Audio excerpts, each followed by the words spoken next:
Hey guys, hope everyone is doing well. JB Brown here, ready for day 2 of my promised resource sharing during this shelter at home, social distancing, coronavirus pandemic situation we find ourselves in.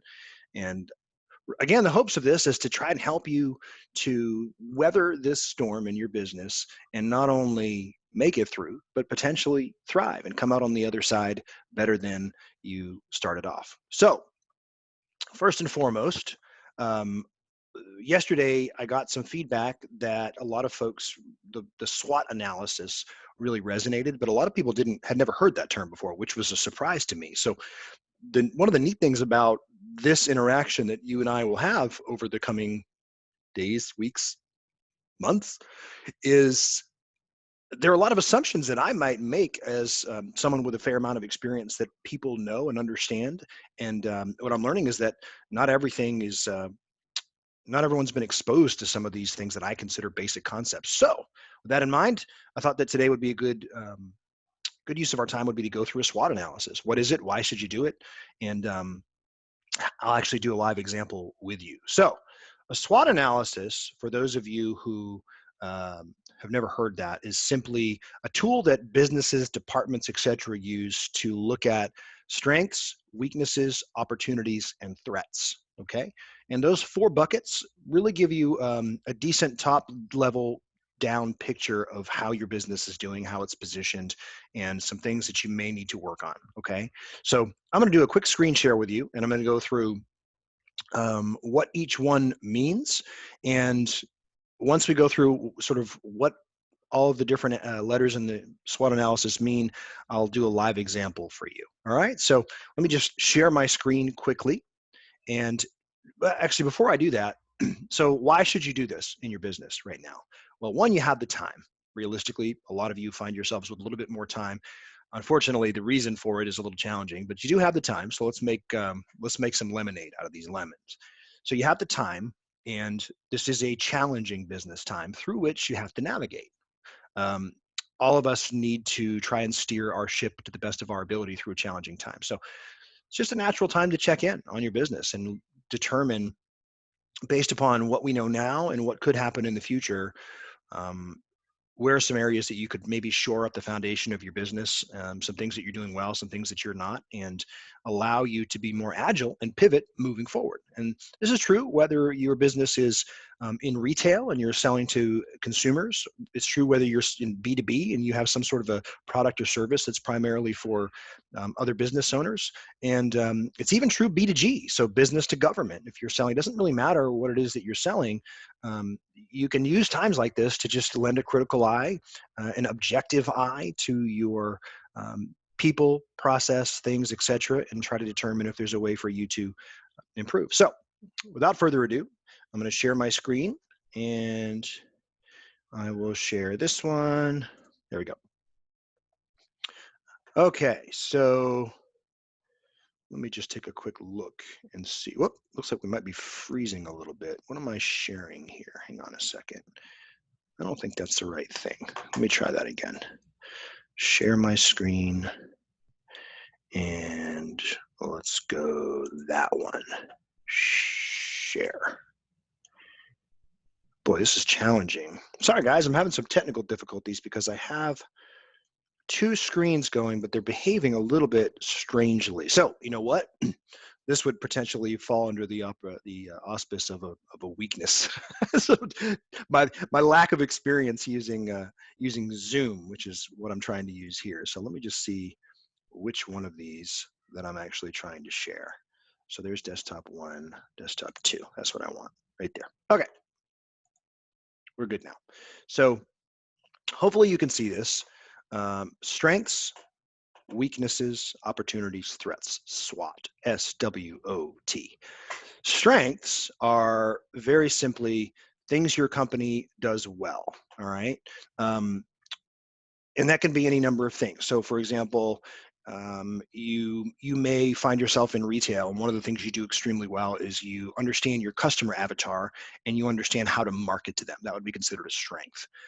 Another could be if you have some sort of a logistical advantage over your customers. So Excuse me. So if you are in the seafood business, for example, and you have, let's say you're a lobster fisherman and you have a particular fishery that is very abundant in lobster, and you have an exclusive uh, ability to fish that particular area. That's obviously considered something your company does well. It's a strength of yours. Okay. So those are a couple of examples.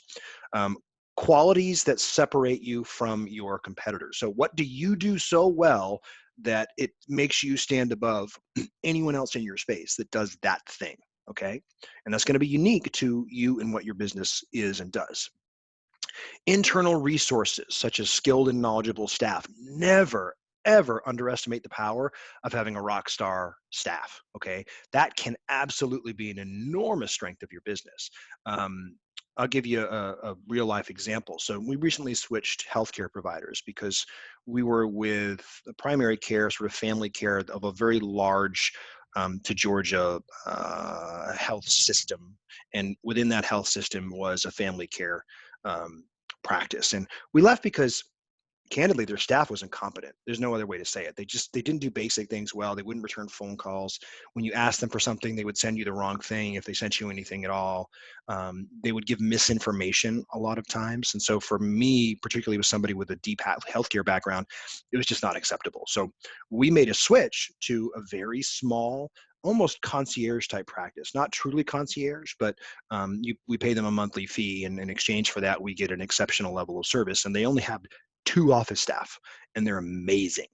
Um, and they're on top of things. They do it quickly, accurately. They give us good information. Boom. So to me, as a consumer, and that's really the way I think of healthcare, by the way, and you should too. Maybe I'll do another video on that. As a consumer, it was night and day difference from a strengths perspective. The weakness of the large group that we were with is actually an enormous strength of the small group we were with, and that's their staff. So there's an example for you. Tangible assets such as intellectual property, capital, proprietary technologies. This is where you have trademarks, patents, copyrights, etc., that only you can use. You see this often in um, retail. So retail, e-commerce, etc., where brands being built is better than reselling other people's products in an ideal world, because when you're reselling other people's products, you're at the mercy of whatever they decide to do, the access that they decide to either continue giving you or to discontinue giving you. This happened in Amazon with resellers, with things from different brands of sneakers that wouldn't let anyone sell them besides themselves. Brand gating, it's called. But it also happens at the brick and mortar level, where you may have a product line that's doing really well and selling a lot of units in your store, and then all of a sudden that manufacturer decides to not make it available in your area anymore. So that would be considered a weakness potentially. But if you have an exclusive relationship with the distributor, then that becomes a strength. If you're in other businesses, manufacturing, for example, maybe you have a particular process that you use to manufacture things that is significantly better than or more efficient than anyone else's process. That would definitely fall into the category of a tangible asset that's a strength of your business. Okay, so those are some examples of strengths. Um, and let me see here. I'm like halfway through this video, and I'm a little bit worried that you're not going to see it. So anyway, we'll figure it out at the end. If I have to re-record it, I'll re-record it. Um, my kids have been using my laptop, so they changed some of the settings the way I had it set up. I'm trying to figure out. So actually, one of the fun things that we're doing now is if you're working from home a lot, my coworkers, my coworkers were using my laptop, and they changed some of the settings on me. They also got Cheeto dust in my keyboard. Anyway, on to weaknesses. W.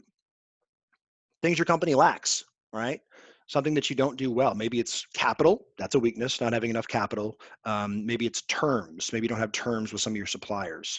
Maybe it's you don't have great employees. Maybe you have a key role that you have the wrong person in, or you just don't have someone who's an A player. You have a C player. Um, Maybe it's a geographical issue. So maybe you have to ship products somewhere and you're very remote, and so it's costing you more than your competitors to ship your products. That's another example of a weakness. Things your competitors do better than you.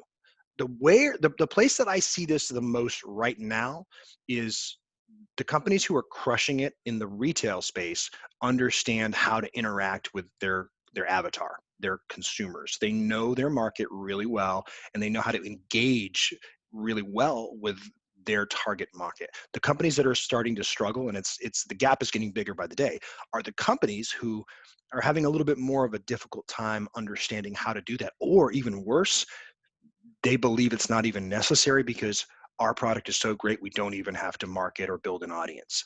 Ooh, that's not going to end well for you. For those of you who are thinking that, if you're thinking it's not important for us to learn how to digitally build an audience and to really lean into what's happening with social media, you're in trouble. You just don't know it yet. Resource limitations, again, that sort of falls under the category of either you don't have enough capacity to do the thing that you need to do because you don't have enough employees, you don't have enough space, you don't have enough time, you don't have enough whatever, capital, money, all those things. Those are resource limitations.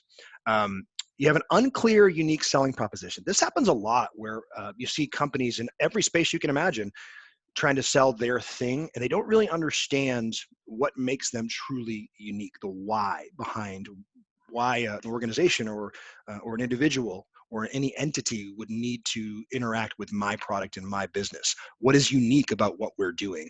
It sort of becomes a let's throw a lot of stuff against the wall and see if something sticks. That's what anytime you see that, or if you feel yourself doing that, where you just keep throwing things against the wall and nothing really works, you're probably having a difficult time understanding your unique selling proposition. And you may want to bring someone in that's a consultant to excuse me, to help you really hone in on what that is if you're struggling with it, because that's a killer if you don't understand your own unique selling proposition. Okay.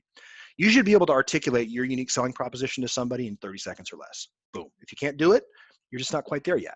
No, I'm not saying that to beat on you. I'm just saying if you can't do that, you have some work to do. And this is a great time to spend some time really writing out what your unique selling proposition is. Okay. Other ways to put that are unique value proposition. So USP or UVP, they're the same thing. All right.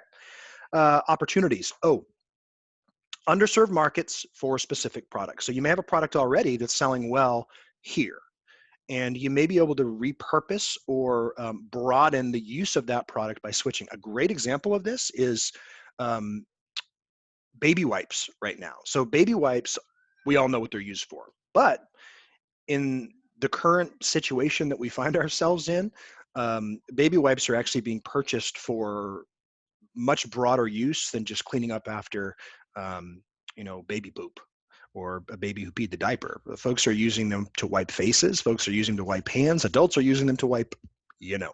So that would be a very relevant, timely example of a product that um, found another underserved market, and it was really by accident. I don't know that any of these baby wipe manufacturers did this on purpose. It's just the market did it for them. The market found another use for that item. Okay, so an industrial version of this would be automobile manufacturers right now that are beginning to. There's not a huge demand at the moment for brand new cars, and there probably won't be for a few months. So some of these automobile manufacturers, one of their, I suppose, unique value propositions as an organization is their ability to manufacture a broad number of things. So it's just about here are the materials that in the machines we have. We can make car parts, or we could make ventilators, right? Normally we wouldn't ever consider making ventilators, but we have the ability to. So we're essentially broadening the end use of the products that we're manufacturing. So we're going to just make a quick change. We're going to switch up our production facilities a little bit. It's probably not a huge switch. And then we're going to make something that the market wants right now because we have the ability to do that. And normally we wouldn't have even considered that. So that's a good example of a quick pivot that really hones in on an underserved market for specific products. A few competitors in your area, that one's pretty self-explanatory. So if you're in a niche that I would consider to be blue ocean, meaning red ocean is something where there's a lot of blood in the water because there's a lot of manufacturers there. There's a lot of other competitors that are just fighting over the same scraps of business. Blue ocean is more, this is an interesting niche that there's not a lot of people serving, so we can crush it here because we don't have any competition. All right. Emerging need for your products or services. Here's a great example for you. Zoom, who I'm using right now to talk to you, is one of a number of sort of online communication platforms that there is now a much greater need than there has ever been. So historically, only people who worked remotely or needed to conduct a remote conversation would use this. Now you're seeing educators use it. Think about the number of educators that have jumped onto Zoom recently, and that would certainly be considered an emerging need for Zoom's product. And they're doing a great job leaning into that as well. So, always look for sort of futurism. What is an emerging need for our business product? Whatever that product is, whether it's a physical product or a service product or intellectual property, whatever that is, that maybe doesn't exist now. Press and media coverage of your company is an opportunity. So this can go both ways, okay? So this can be a double-edged sword. If you get picked up and you go viral. So I knew a gentleman who had these little Bluetooth speakers that were sort of cutesy, and what happened was he just, it wasn't entirely luck because he did the work and he actually put the application in, but he applied several years ago to get on Oprah Winfrey's list of my favorite things. And hearing him tell the story about what happened was illuminating to me because I didn't understand even at that time the power of an influencer or a media outlet picking up your product, but they did. She chose his little cutesy animal themed Bluetooth speakers as one of her favorite things, and his business exploded. I mean, exploded to the point where he actually ended up having some other problems that would fall into some of the other buckets, which was supply chain capital to produce the number that he was going to need. Because when Oprah Winfrey picks up your product, all of a sudden you go from selling, hundreds or maybe thousands to millions, just like that. So good example of what can happen if you get some press or media coverage from a positive perspective. Now here's some negative. Think about, I'm so sorry that I keep having to clear my throat. It's a little allergy situation here in Georgia, but I don't have coronavirus. I just have allergies. So a negative example, did you see the gentlemen who were resellers on Amazon, and they were, I think it was the New York Times where they were featured, and they had like 50,000 units, and I might be wrong. I don't know what the number of units were. It was a lot of units of hand sanitizer. That what they had done is driven all over the country, and they had cleaned off all the shelves of hand sanitizer, and they stuck it in their garage. I think they were in Tennessee, and they were going to resell them, but they were reselling them for a very, very, very aggressively heavy markup. It did not end well for them. Those poor guys got hate mail upon hate mail. And look, I'm torn on this because I am a capitalist at heart, but I think I'm a capitalist with a heart. There's a difference between the two things, okay? So I'm not trying to go out there and screw anybody. And certainly it was distasteful to me personally. This is just my personal opinion. It was distasteful to me for them to consider sort of marking up the products they were selling so much that are really at this point a basic need. Like people really, for their health and their safety, needed hand sanitizer. And it didn't sit well with me for those gentlemen to essentially dominate the market and create this odd artificial supply issue and then mark them up. So they ended up having to donate those things just because of the negative pressure, and they lost a lot of money doing it. So that's a good example of the sort of both sides of what can happen to you. Another, I think this hasn't happened yet, but it will. There's a lot of folks that are talking about, you're seeing a lot of really shady ads around coronavirus start to come out, especially in the supplements or health market. And I'm seeing some very dubious claims about, oh, buy our supplements so that you can survive coronavirus. Like, guys, no. There are no supplements that are going to help you survive coronavirus. And if you're marketing supplements that way, I would very much like to have some private words with you, just you and I, because you're part of the problem. Sorry, a little diatribe there. But that's another example that I think what's going to happen is in a few months when this starts to flush out, history will not look favorably upon some of those companies that decided to use questionable marketing practices during a very difficult time for our country. Okay, so just be careful out there. Don't turn an opportunity into a threat or a weakness. All right. Finally, threats. Emerging competitors. New people coming to business. This is happening with retail left and right because so many folks are learning that it's not as hard as they thought to begin going to China. I'm gonna take a little drink. And it's getting easier for anyone who has a laptop to navigate their way through sourcing. So retailers are finding more and more competitors popping up left and right, but the same is true in a lot of spaces. The gym space, there's a lot of competitors for different types of fitness that people might do. So anything that's an emerging competitor. All right, so changing regulatory environment. This is happening in medicine right now, telemedicine in particular. For a long time, it's made sense for a basic primary care visit to be able to be conducted. And I don't mean a physical, but a basic, I've got a cold or I've got sinus infection, whatever, to be able to conduct that virtually this way. But a lot of states had some regulations in place that made it difficult to do that. And one interesting benefit of this coronavirus is that some of those restrictions have been temporarily lifted, but they'll probably go back to where they were.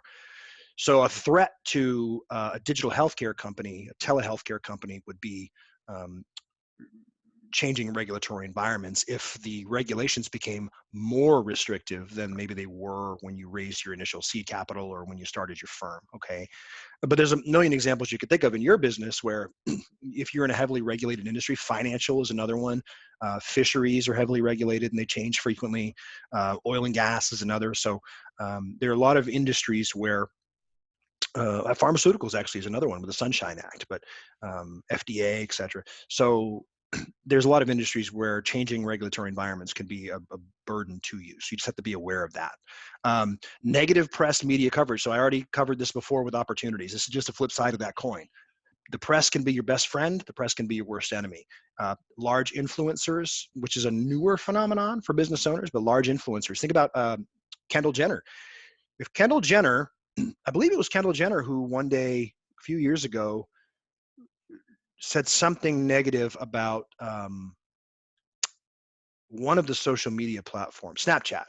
You could tell that I'm just about turning 40. It seems to be when you start to be not as well versed with social media. But she made a negative post about Snapchat a while ago, and I want to say it wiped out half their value overnight. Think about that for a second. And I don't know that she meant to do that. I just think that we're in a weird situation where you have some influencers who wield massive power over the collective conscious of the folks who follow them. So for Kendall Jenner to come out and say, Snapchat's canceled or whatever it was that she said, or I don't use it, all of a sudden, boom, everyone else that follows her is like, uh-oh, Kendall's not using Snapchat? I shouldn't. By the way, please allow me a small aside. Would you people please, especially you younger people, would you please think for yourself? Please stop throwing your brain in the trash and doing whatever your influencers tell you to do. Use your own brain. End of diatribe. But as a business owner, we have to be following these things. We need to know, who do the folks who are buying from us go to for their information? Where are they getting it from? And we need to try to not make a value judgment about it. We can do it privately and we can grumble about it, kind of like I just did, but you have to make your decisions based upon what you know. Okay. I hope that makes sense. Finally, changing customer attitudes towards your company. Oh boy. So airlines, this is happening. So some airlines have been amazing during this situation where they've been like, hey, we're not going to charge you for cancellation. We'll do this, this, and this, whatever. We'll take care of you. Come back when you're ready. Other airlines have fought tooth and nail to not have to pay people back. I'm going to give you one that happened to me specifically. Frontier Airlines, not doing the right thing, Frontier. So Frontier Airlines is pretty shady. I had some recent experience with them. I've only used them once, and I tried to use them to get out to a speaking engagement in Las Vegas. And they're really shady with the way that they articulated their cancellation policy. And then they also refused to give any sort of a refund at all in the coronavirus situation. So it's $500.